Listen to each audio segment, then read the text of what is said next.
اور حضور کی خوشی ہے کہ اس میں یہ بتا دوں، کیونکہ سننے والے لوگ بیٹھے ہیں نا.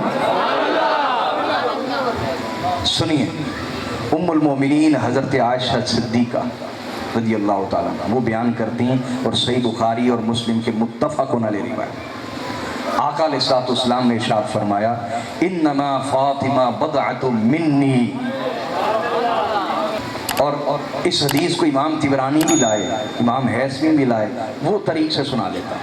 فرمایا انما فاطمہ شجنۃ منی، فرمایا بے شک فاطمہ میری شاخ ہے، فاطمہ میری یبسطنی ما یبسطھا، جس چیز سے فاطمہ خوش ہو جائے میں بھی خوش ہو جاتا ہوں، وَيَقْبِضُنِي مَا يَقْبِضُهَا، اور جس چیز سے فاطمۃ الزہراء غمگین ہو جائیں، دکھی ہو جائیں، میں بھی دکھی ہو جاتا ہوں. تو فرمایا فاطمہ میری شاخ ہے سلام اللہ علیہ، فاطمہ میری. اچھا یہاں ایک ذوق والا نقطہ آپ کو عرض کر دیتا ہوں، ایک خاص نقطہ آپ کو عرض کرتا ہوں جس پہ میں نے غور و فکر کیا اور سیدہ زہرا نے کرم نوازی فرمائی. توجہ ہے حاضرین؟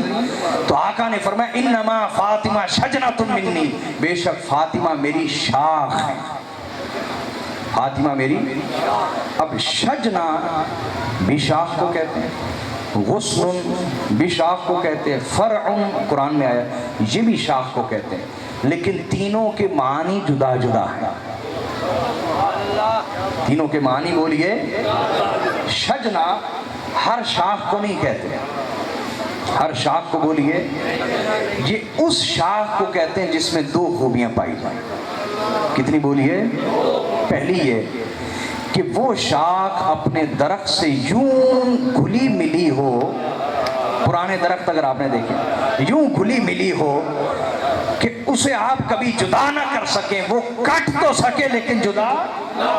تو آقا نے فرمایا فاطمہ میری شاخ ہے، اور وہ شاخ ہے جو مجھ سے اتنی متصل ہے، اتنی جڑی ہوئی ہے، اتنی مربوط ہے، اتنی کنیکٹڈ ہے، اتنی جڑی ہوئی ہے کہ کٹ تو سکتی ہے مگر جدا کبھی نہیں ہو سکتی.